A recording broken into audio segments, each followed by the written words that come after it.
What up, everybody? Hopefully, you guys are having a wonderful evening on this Friday Eve. This is a live show of the About That Water podcast where I typically do this so I can reach out to you all as my listeners and try to get this one on one conversation going. And one of the things that I'm going to talk about today is about labor unions.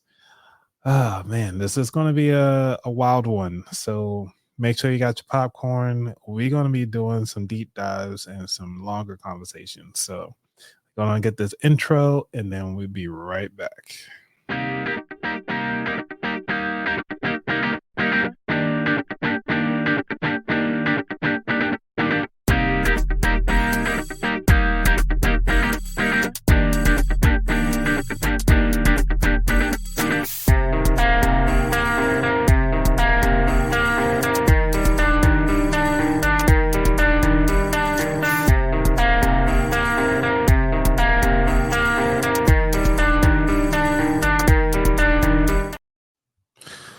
What up? What up? What up? So, one of the things I'm gonna just start off with this one because I actually do like The Simpsons. They always got information on everything, and I had to say one of my favorite characters is Mr. Burns, and this is what he has to say about unions. 'Cause that's what we're talking about. So let's go on and kick it off. See what he got to say. Smithers, where's that union representative? He's 20 minutes late. I don't know, sir. He hasn't been seen since he promised to clean up the union. Whoa! What the hell? Well, let's look at the contract ourselves, eh? Benefits, perks, a green cookie on St. Patrick's Day. Oh, it didn't used to be this way, Smithers. No, it didn't used to be this way at all.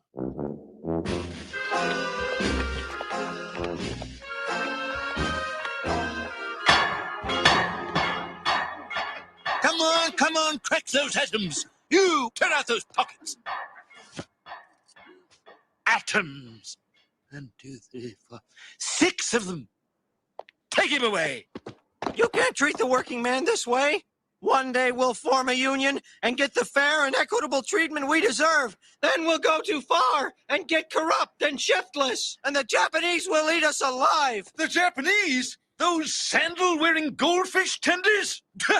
Bosh, Flimshaw. If only we had listened to that boy instead of walling him up in the abandoned coke oven. Well, I'm going to avenge my grandfather.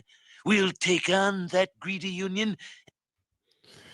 Yeah. So, I mean, oh man. So, one of the things I wanted to talk about unions is because unions is one of those things that a lot of people you hear about often, but you don't really take a deep dive into. And you hear about strikes that are happening, and I always think about it, it's like, why do people even sign up for unions? Where do they come from? Like, what sparked people to say, you know what? I'm tired of working these wages. I want to rise up against the big guy, the person that writes my check.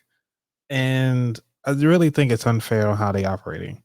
Instead of just quitting altogether and just saying, you know what, I'm through with this. But I'm gonna just take you back in time a little bit because see if I play some tunes here to kind of keep you guys entertained as I follow through some of this stuff. Because one of the things about unions that I noticed that they do cover a lot of stuff. You'd be surprised. They cover anything from childcare. You just recently heard about the workers who were working on the Key Bridge that was struck by a ship. I want to say a carrier ship. And because the workers were part of a union, even though the ones that passed away, their children are actually covered through education. And I believe it was 4 workers that passed away, but one of the workers actually had like 4 or 5 children. And because he had 4 or 5 children, all of those children are actually taken care of from the education standpoint based on the union. So you'd be like, well, Anthony, where did the first union come from? I'm glad you asked because I was asking the same question when I was doing my research. And I was like, well, what the heck is it? So I did some research, and this is coming from pbs.org. For those of you who don't know what PBS stands for, I think it stands for the Public Broadcasting System. So it's for everybody. And they say the first union date back in the 18th century. For those of you who are not familiar with how the centuries are working out, it's like how we are in the 21st century, which means that it's usually, think about it like a year, the thousands of years before. So as they say in the 18th century, usually you're talking about the 1700s. And they saying it started back then. They said the first union in the United States was, they got a misprint, was the Federal Society of Journeymen Cordwainers, Leather Workers, and Cobblers, founded in 1794. However, by 1806, requests for wage increase caused factory workers to sue on a charge of criminal conspiracy. Ooh, so I don't have any. So this is the type of music they used to listen to, I guess. I don't know. Big bands, horns and everything. So in 1806, requests for wage increase caused factory workers to sue on the charge of criminal conspiracy, as a labor union law had not been formally established. The court ruled in favor of the owners. The society was bankrupt, and any union member could be charged with conspiracy until 1842, which ruled otherwise. Then the government continued to support companies over trade unions. So in 1894, there were 250,000 workers in the Pullman Railroad line organized a strike to protest wage treatment.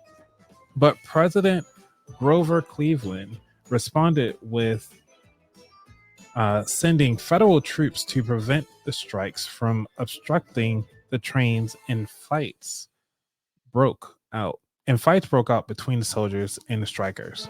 After dozens of deaths, the army subdued the strikes and ended the strike, with the American Railway Union dissolving as the leaders were arrested and ignoring the anti-strike federal injunction.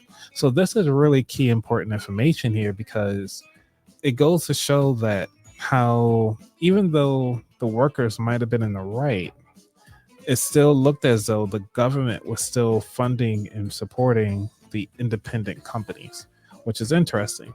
So in 1914, they saw even deadlier strike, which means that the Colorado, and this is the image here that you guys are seeing are from the Library of Congress. For those of you who are listening to the audio side of the house, this is strictly look like everything was demolished and just people walking around in rubble. So it's really horrible. I know I'm playing upbeat music on this horrible situation, but that's what I got for right now. So they said the Colorado coal miners in Ludlow, Colorado, went on strike against the poor working conditions in 1913, with 1,200 of them living in the tent city. In April 1914, the Colorado National Guard and guards hired by the mining companies attacked the tent city, killing 21 inhabitants. Now, this is really interesting because right now the National Guard is controlled by the states, not by the individual companies. So this is interesting to see how the laws have changed from back then to now. So because of that conflict that continued until the arrival of federal troops, with miners attacking back, became known as the Colorado Coal Field War, with estimates of deaths of 69 and 199. The strike ended in December 1914, with no concessions made to the workers. So that means that they've been fighting since April to December. So you're looking at the flowers are blooming, springtime is here, all the way up until it's cold and shivering again. So everything concluded for them to stop going back to work. Now, this is also interesting on how the president was like, hold up. This is different here. He started looking at things a little differently. Instead of supporting the companies as they were in the past, he was like, I'm on the side of the workers. I think it's their time. I think it's their time to rise up. And he was like, you know what? During the Great Depression and the administration of President Franklin D. Roosevelt, unions gained more government support than they had in the past. And with the National Labor Relations Act ensuring the right for workers to organize into unions and the Fair Labor Standards Act guaranteeing a minimum wage, a 40-hour work week, and the end of child labor. Future executive orders, they usually, if you're in the government, they usually call them EOs or E.Os for executive orders, from John F. Kennedy and Richard Nixon, would expand the further act to include unions and federal workers. So this is really key importance because I want to talk about this just a little bit. Because remember, this is during the time frame where a lot of people were depressed. They had nothing else to live for. You know, the stock market went down, and people were just kind of upset about it. But this also got me thinking of, well, if this was all that so important, then what was really going on around that time frame that caused people to start changing their minds? So I went to the History Channel, as everyone does, and I was looking at the discrimination against the labor movement. So, according to history.com, if you guys want to look it up yourselves, it's history.com / topics / 19th dash century. And they talk about the discrimination in the labor movement. As sweeping technical change began to undermine the craft system of production, some national unions did move toward the industrial structure, was notably in coal mining and garment trades. But most craft unions either refused or, as in iron and steel and meat packaging, failed to organize the less skilled. That is interesting because for those of you who know that we are moving to a classless society, which means that this classless society are the people who don't work, who usually have a hard time trying to find skills or anything beyond the physical labor. And then you're also looking at those who are going into the arts. But how are you actually moving society forward as we have AI coming forward? So then it was like in 1895, they were unable to launch the interracial mechanist, uh, machinist union of its own.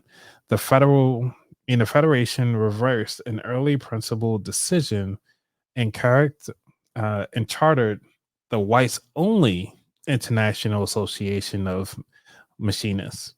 Formally or informally, the color bar thereafter spread throughout the trade union movement. In 1902, blacks made up scarcely 3% of the total membership, most of them segregated in Jim Crow locals. In the case of women in Eastern European immigrants, I'm sure you guys were wondering, is that a similar divulsion occurred, welcomed by equals in theory, excluded or segregated in practice. Only the fate of Asian workers was unproblematic. Their rights had not been asserted by the AFL in the first place. So keep in mind, this was also during a time frame where Asian immigrants were coming over and they were actually put inside concentration camps doing, I believe this was during Pearl Harbor, but it's still afterwards, and people still feel some kind of way about how things were happening during the Pearl Harbor era and so forth. So, but let's get back to this. because this is really interesting stuff. Like, I didn't know that, people was like, you know what? Hold up. I'm up here working all this time and I don't get anything for it. And yet, because I want to decide not to work and I tell my friends, like, hey, we should get paid a little better. The company will go out and hire the National Guards to come and just start shooting up the place. That's ridiculous.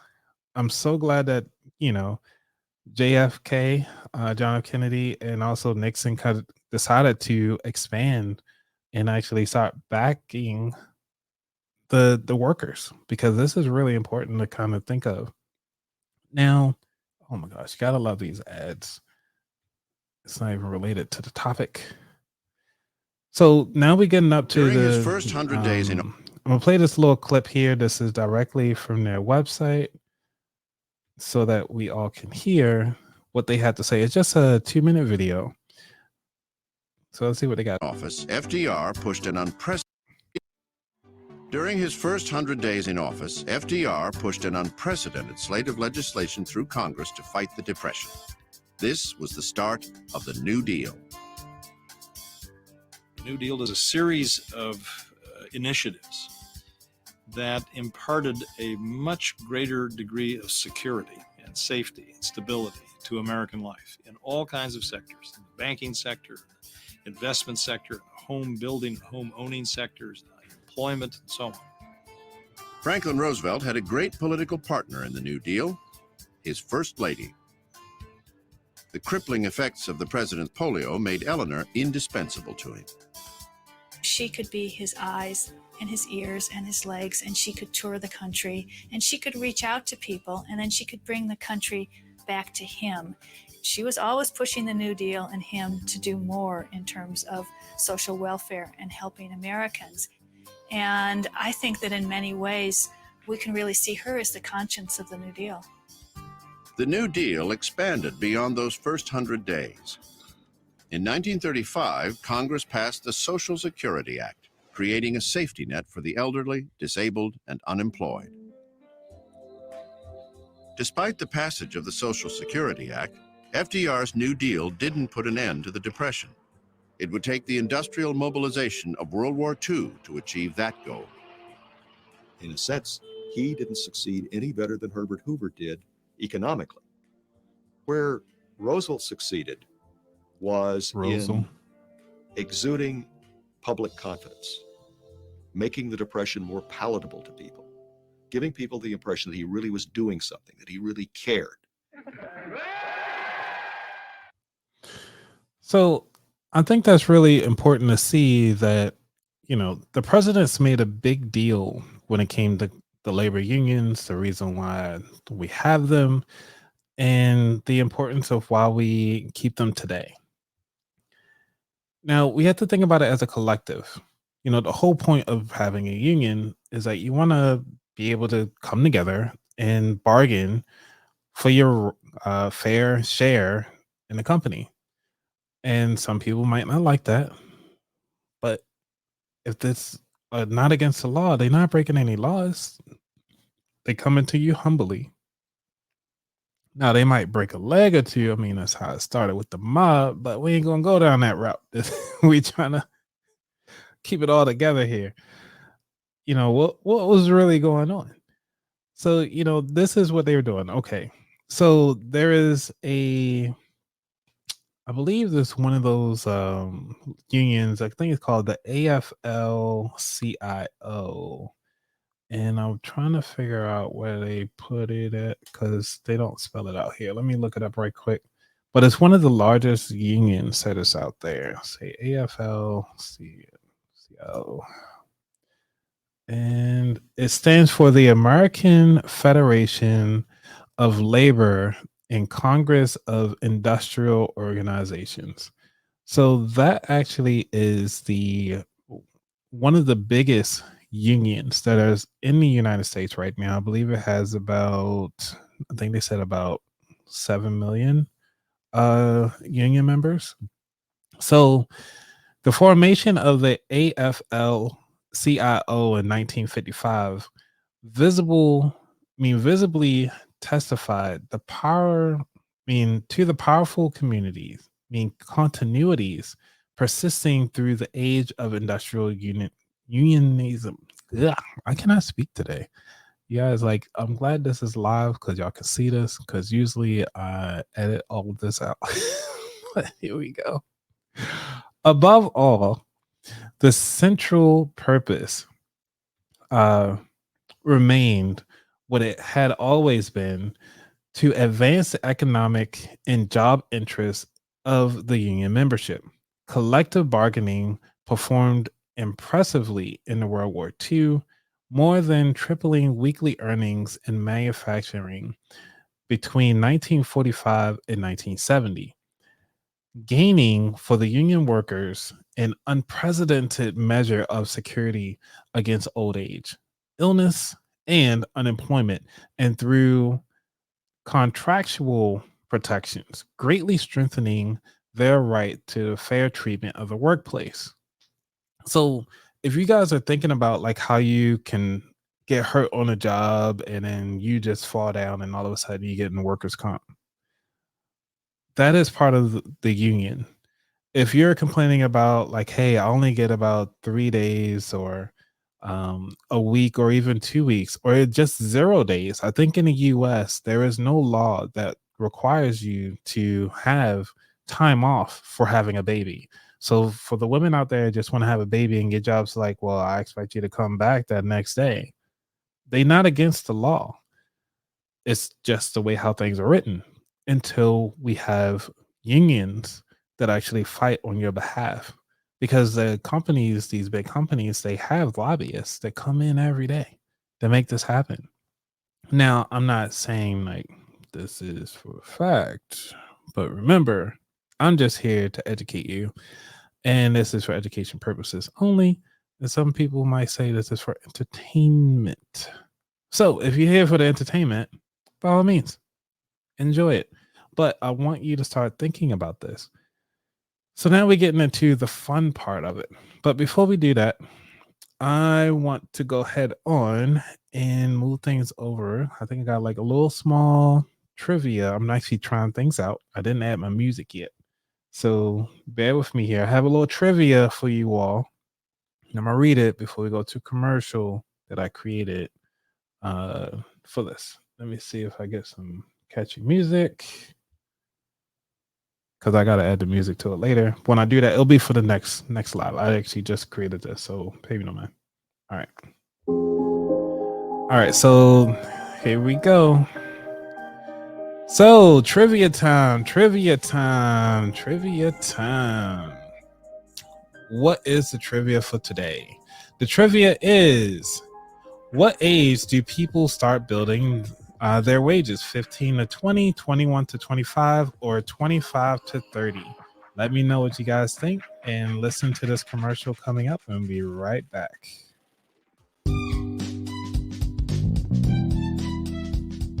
You're listening to the About That Water podcast. We'll be right back after these messages. You're listening to the About That Water podcast. We'll be right back after these messages. Even the best and the brightest this world has to offer have coaches and mentors. Build strong money-making behaviors by applying financial concepts and strategies with Anthony Weaver on the About That Wallet Show. It's time to get off the bench and get in the game. Now, here's your host, Anthony Weaver. All right, so you're trying to figure out what is the answer to that quiz. The answer is 21 to 25. If you got that right, go ahead on and give yourself a round of applause because you got the answer right. If I can get my applause. All right. Congrats to you if you got that right. So, back to the show. All right. One of the things is that we discussed is when you start talking about unions and everything like that, you be like, okay, well, what about the minorities? Pretty much anybody that's not white at the time, and also the women, because back then women didn't have rights. Some people still say that they don't have rights. And then also you got to look into even changing your last name, getting married. Women couldn't have anything, so the reason why they were getting married, pawned it off, got the last name so they can actually buy a home or they can own something. But usually women were not allowed to own anything. So this is going to be interesting to see how they actually played a big part inside the union process. So they say this is again history. You gotta love history.com, man. They provide everything. It's great. But they didn't go as deep as I thought they would, but I do have other links in here. So they say nothing better captures an uneasy amalgam, I guess is how you say it, of an old and new in post-war labor movement than the treatment of minorities and women who flocked in initially from the mass production industries, but after the 1960s from the public and service sectors as well. Labor's historic commitment to racial and gender equality was thereby much strengthened, but not to the point of challenging the status quo within the labor movement itself. Thus, the leadership structure remained largely closed to minorities and did the skilled jobs that were historically and preserved for white male workers, notoriously so in the construction trades, but in the industry union as well. Yet for the AFL, which is one of the biggest ones, they said a crucial role in the battle for civil rights legislation in the 1964, 1965. 1965 is a time when I believe that is when Dr. King was assassinated around that time frame. I think a lot of stuff happened in 1965. Do I got my timelines wrong? When was King assassinated?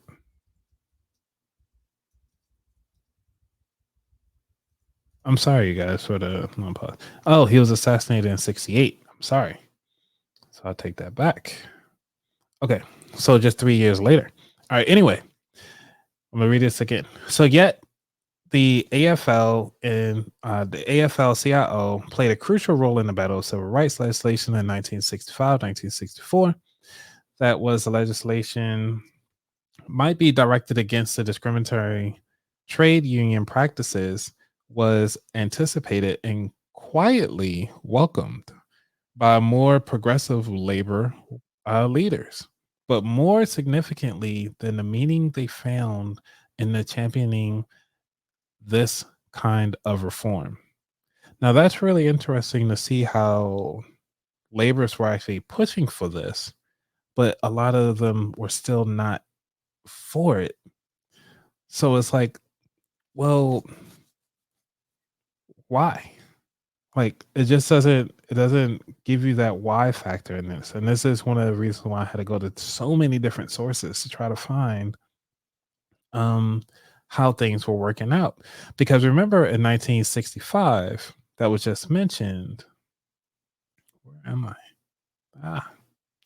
Talking about the legislation for civil rights.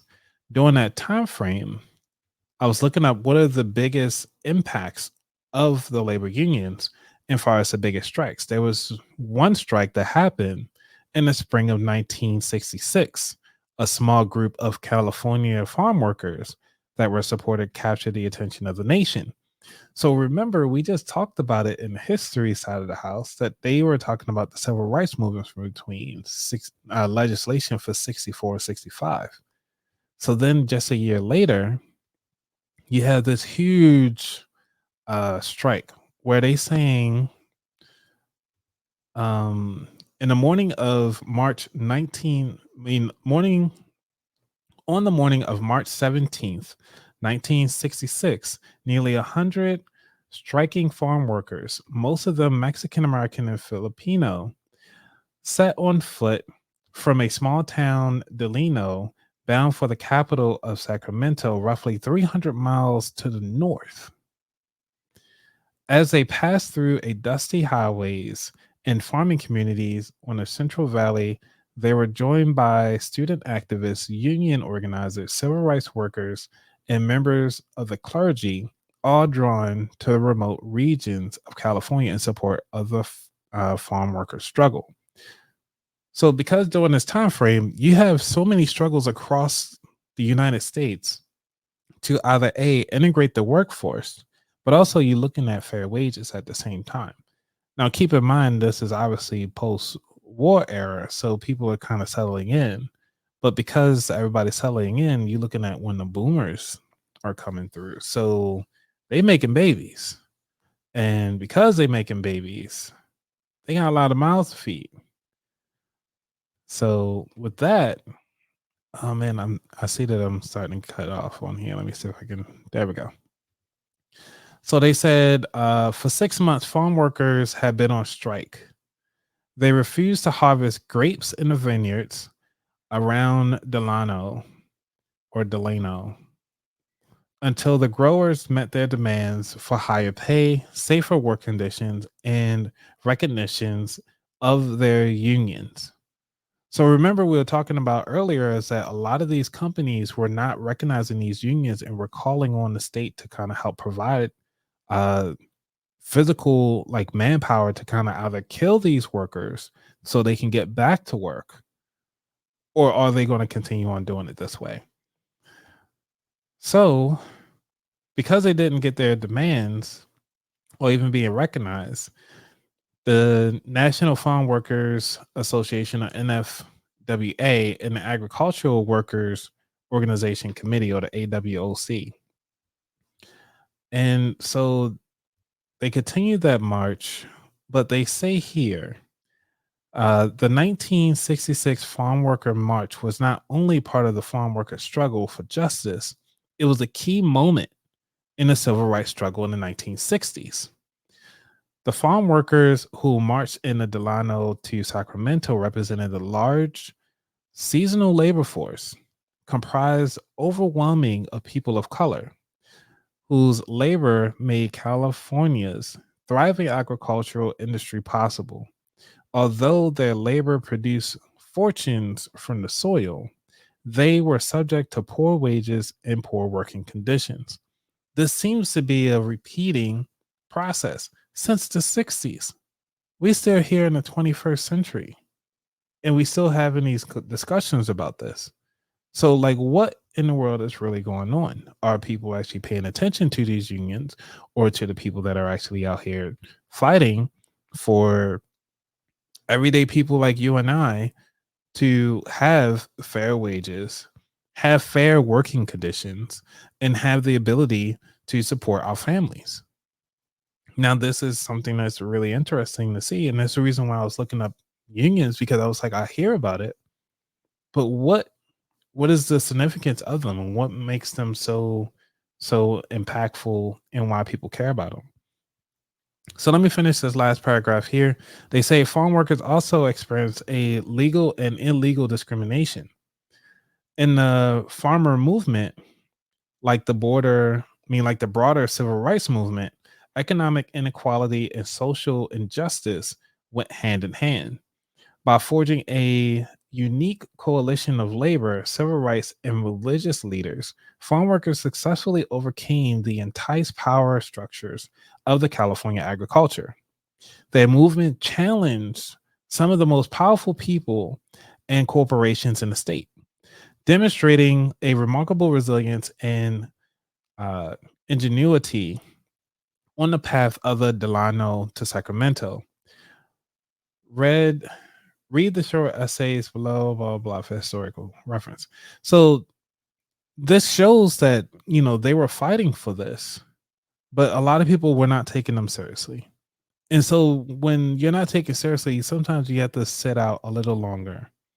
You have to do what they say, like the boycotts. You have to go on strikes. You have to, separate yourself from the situation. Either A, do you continue on to deal with it or not? So, and that got me thinking of like, okay, well, if that was one of the big strikes, well, what are the things that are happening that everybody is like really looking forward to? And why is it such a hard thing to deal with? Because you'll think you'll have the human decency, like, yeah, these companies have all this money, but it's like, are we not viable, or are we not good enough? You know, like, do we make a point for anything? You know, I'm just curious about it myself, and it just doesn't seem right. It doesn't sit right with me on what's going on. So I started thinking about, well, what are the biggest strikes in history? Let me share this out. So for those of you who are listening on audio, I pulled up a image on Investopedia, talk about the biggest strikes in US history. So it goes as far back as the 1886, which is a Great Road Strike. Then we have 1894, the Pullman Strike. 1902, the Great Anthracite Coal Strike. 1919, the Steel Strike. 1922, the Railroad Workers Strike. 1934, the Textile Workers Strike. 1946, United Mine Workers of America. 1954, the Steel Strike of 1959. 1970, the U.S. Postal Strike. 1997, the UPS Worker Strike. Now I remember when UPS, because I was born around that time frame. Because I remember when UPS went on strike. That was interesting to see how they just line the roads up with the brown trucks and everything like that, so they can get their fair wages. And I thought that was interesting that they, I'm glad that they took a stance on their mission, because they want to help out their fellow worker on this process. So as we coming up to looking at the big ones, and I was like, well, because they're so big, they provided so much value. Where else can I get some more information on this? So I was looking at the U.S. history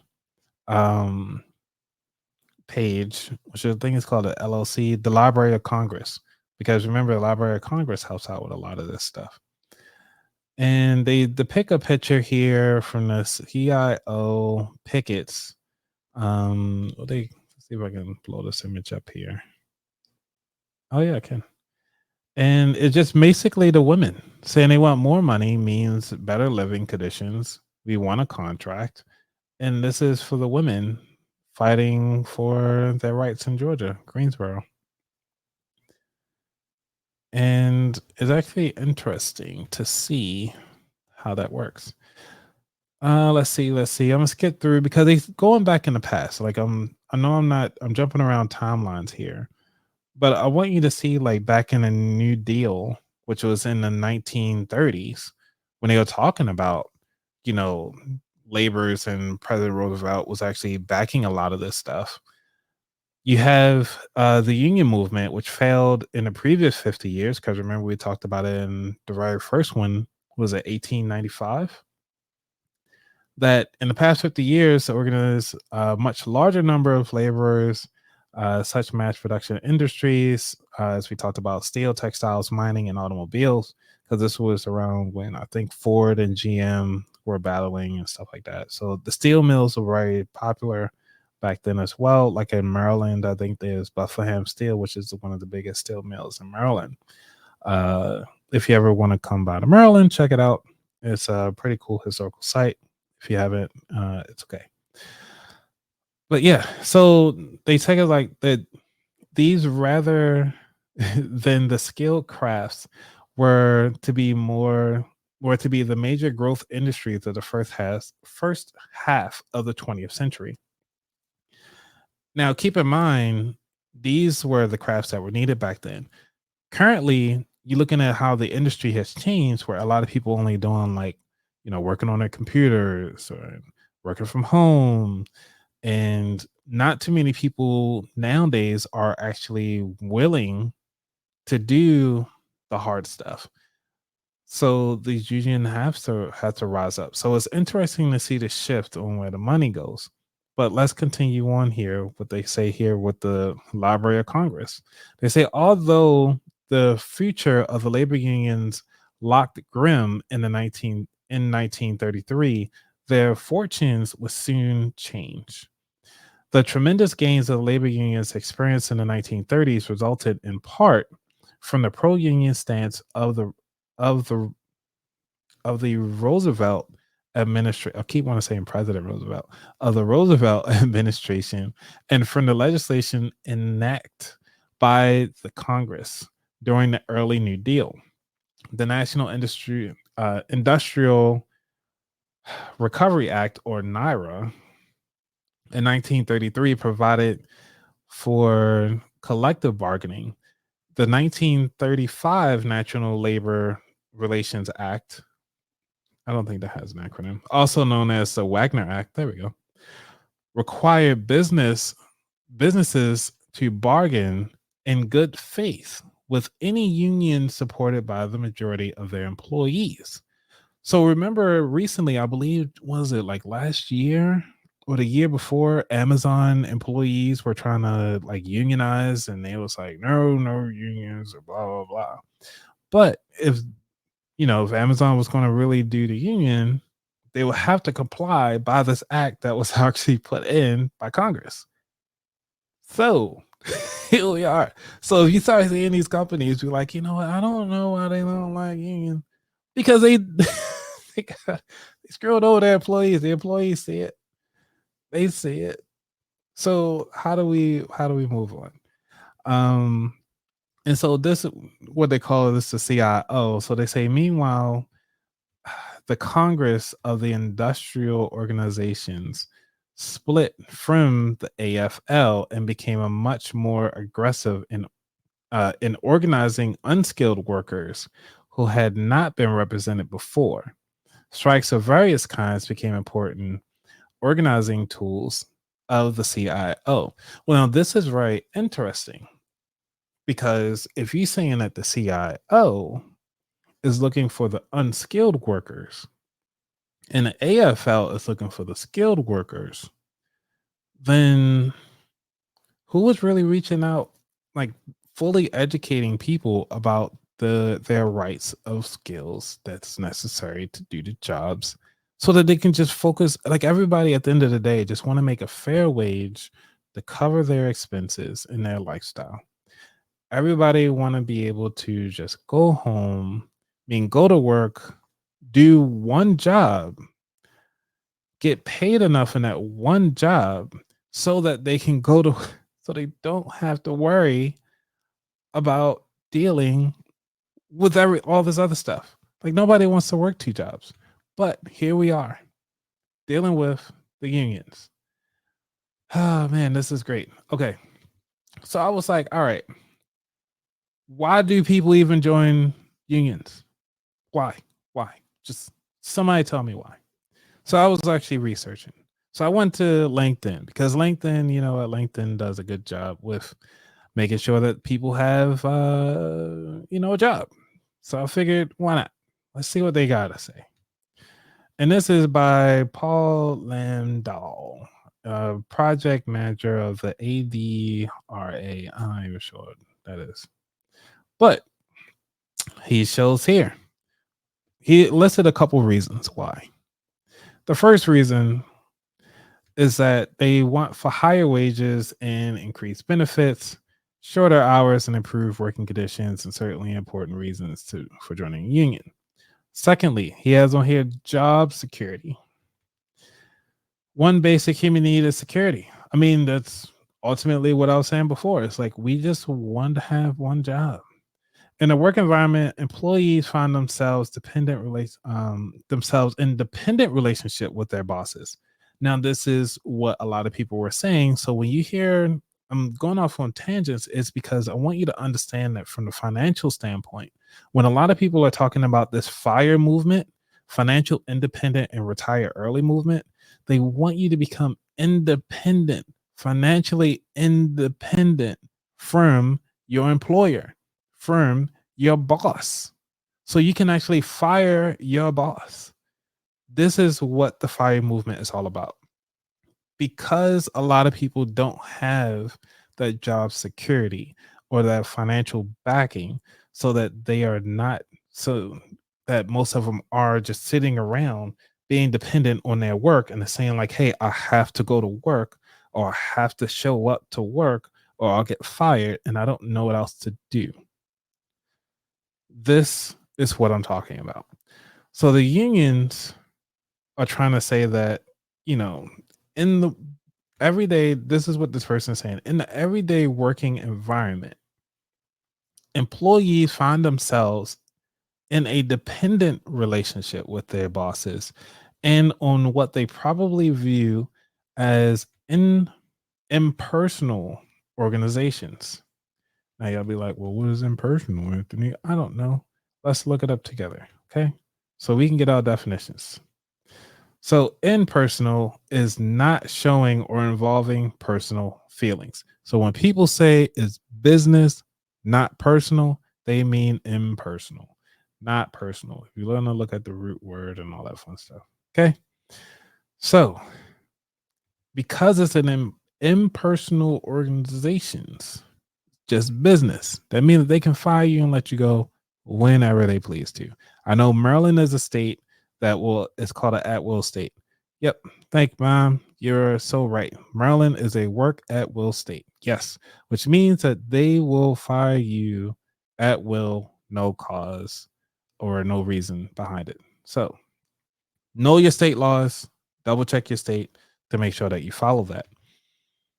They also say that they want to know that their jobs will exist in the future and that they will be protected against unfair or arbitrary treatment. Anyway, with the growth of technological change, however, workers feel especially vulnerable to job loss. And this is what I was talking about before. You're going to run into that. So, for example, several thousand robots are now being utilized in manufacturing and continuing the growth expected to use robotics in the near future. So when you're talking about these job replacements, this is what people are afraid of. They are afraid of their job security. So beyond that, keep that in mind. Remember, we talked about as far as the skilled workers versus the non-skilled workers. The CIO is looking for the non-skilled workers, which is almost, I would say, what the new generation is coming. I don't even know what they call themselves now, like Gen Alpha. And this is scary. So will Gen Alpha be part of a union? Will unions be on a rise again to see what's going on? Or will employers start lobbying against some of these laws or acts that are already in Congress to cancel those out? But let's continue on. So obviously they're talking about recognition. I mean, I didn't know unions actually deal with recognition, but they say some employees have found that the union structure offers them the opportunity to gain recognition not available to them in the business organization. For example, a worker with little education may serve on a shop committee or even be elected as a position of influence, such as a steward or office in the local. Now, that is interesting. They do have a seat because I believe when I was a teacher, they made sure at least one of the people that were part of the teacher union were on that panel to make sure that, whatever was discussed was also in light of the teachers and the everyday workers. So I can see that. Participation, many workers have explained that their union membership terms, their desired opposite voice decisions. So back to what I was saying in the workplace. And then also compulsion. Excuse me. So this is another reason why people join unions is social pressure. I mean, come on. What have you done that somebody hasn't recommended to you already? You're more than likely to do something when somebody recommends it and you actually know them and they're your worker and your coworker and so forth. Like, yeah, it's like, why not? It's a no-brainer. So come on. And so I was like, all right, so now I know why people want to join unions. Now I'm like, all right. So they did all this stuff. Were there any like pushback from because I hear some things about like how in the world did unions start? Or how in the world, like, were there any like pushback for saying like, was it a political game? What were the politics beyond starting unions. So I came across this. They're talking about communism in the union market because I remember one of my coworkers was talking about unions. He was like, "I really hate unions," and blah blah blah. And I was like, "What are you talking about?" So this one right here is coming from Oxford. I think this is Oxford. American History. Yeah, so Oxford Research Encyclopedia. So for those of you who are looking at my resources, they were talking about, this is just a quick summary. I am not going to read the whole excerpt research that was done on this. So this is just a quick summary of what they found. So they said the communist activists took a strong interest in American trade unions from the 1920s through the 1950s. So remember, the first union started in 1890? No, 1795. 1798. I'm sorry, 1798 was the first union has started. We talked about that already. So now they're talking about 1920s, and they're talking about the communist movement. Let me move myself out of this way so you guys can see it. Okay. And so they talking about for at least 30 years and played an important role in shaping the nature of the American union movement. Now, keep in mind, during the 1920s through the 1950s, that was also the Great Depression. So does communism have to play in it? I don't know.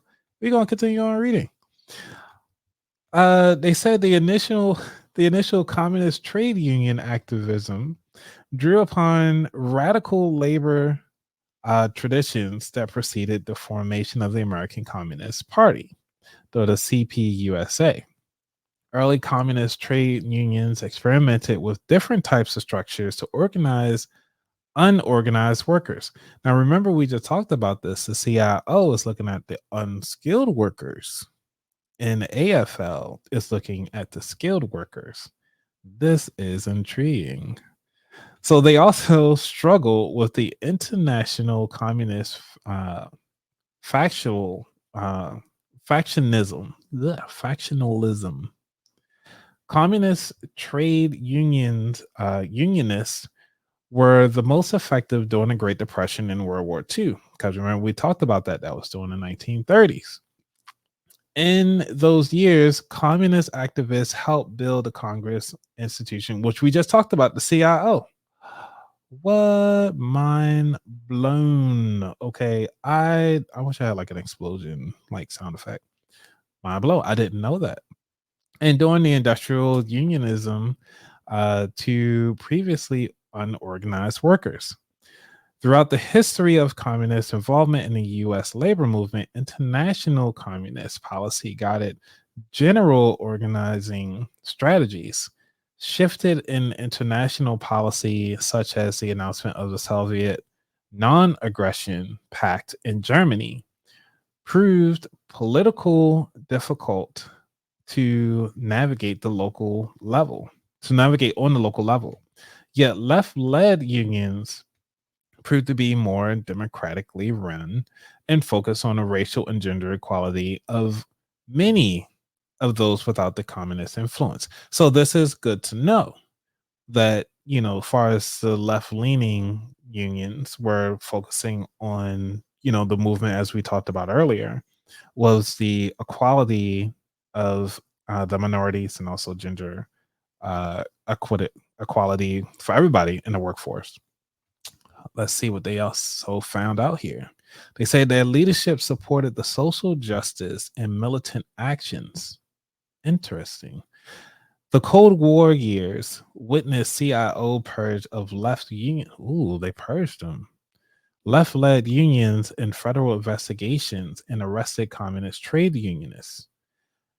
Ooh, repression from both within and without the labor movement, as well as the CPUSA's own internal policy battles, ultimately ended communist trade unions' widespread influence on the American trade union. That explains a lot. That is really cool. So let's see. Devana, you say that the union provides health insurance after the worker has retired. Now that is interesting because a lot of unions they do provide some benefits going along the way, um, that a lot of people overlook. And so I was like, all right, so if the Communist Party had a play in this, well, what did the US do in the meantime? But it looked like back then it developed during that whole process of the unionizing of the laborers, the laborers. They came up with the US Department of Labor. So for those of you who are not familiar with the US Department of Labor, they pretty much look up all the stuff that you do about your work. It's like if you want to look for some documentation, some stuff that you want to pull up on your people and be like, hey, what I'm saying, right here in this black and white, this is what it say. So I'm gonna read a little bit of history about this. I'm not gonna go too detailed with it due for time. But man, can you guys believe this is really interesting? So they said the origin of the U.S. Department of Labor. This is coming from the departmentoflabor.gov website. Just talking about the history and how it came about.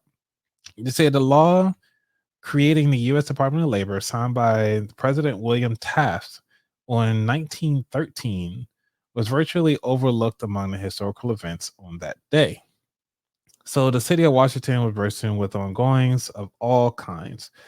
It was inauguration day in Woodrow Wilson, and there was usual social whirl that accompanied such an event. In addition, the 62 Congress was still in session and on inauguration morning.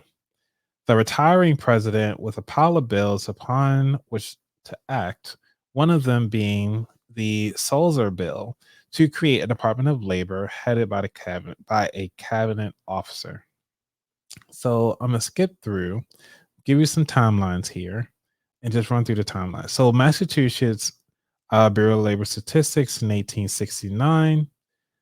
They say it was the first Massachusetts bureau, started with the voice of labor reformers, which is Henry K. Oliver and George McNeil, who were the bureau's first directors, colored their reports on tenant housing and banks with their own pro-labor views, drawing charges of the businessmen that were too radical, and a partisan struggle soon paralyzed the bureau. Now, this is interesting because there's a book called The Color of Law that talks about how the redlining districts were set up. This could actually be part of that process, because if they're trying to draw in business, you want to mark out where the banks are actually going to invest into those particular towns and cities, which makes really interesting things. Let's see what else they say out here. They say a friend attributed to him the quotation, "Figures won't lie, but liars will figure." His wide-ranging investigations charted the direction of the Bureau's activities and laid the foundation of its reputation for objectivity. By 1883, 12 states had followed Massachusetts. So if you're looking at, 12 states, you're looking at about a time frame from 1869 to 1883. Quick math, you're looking at about 14 years. After 14, a lot of presidents has changed out over that time frame. So, which means that brings us up to 1884, which is the Federal Bureau of Labor. Let's see. With the State Bureau of Labor was established, the labor's strategy for creating a federal labor department had been reshaped. The depressions of 1868 and 1873 had shattered the labor environment, completely destroying, for example, the National Labor Union. In 1874, a meeting of the labor leaders laid aside a resolution for waging a campaign in favor of the National Department of Labor. Recognizing their weakened position, these leaders chose a more attainable goal of the Bureau of Labor. So this goes to show that, man, it's a lot of working parts throughout the time that you're actually researching, like, that's going on. So like right now, yeah, that there might be wars going on in other countries. We also have things going on in our cities and towns, and people are constantly moving in these different directions. But who is looking out for you at the end of the day when you go to vote? So when you're thinking about voting, because voting season is this year, I want you to think about, how are they looking out for you as an everyday person? How are they looking out for you in your journey to be, um, getting close to retirement? Or if you have offspring, how are they going to be taken care of?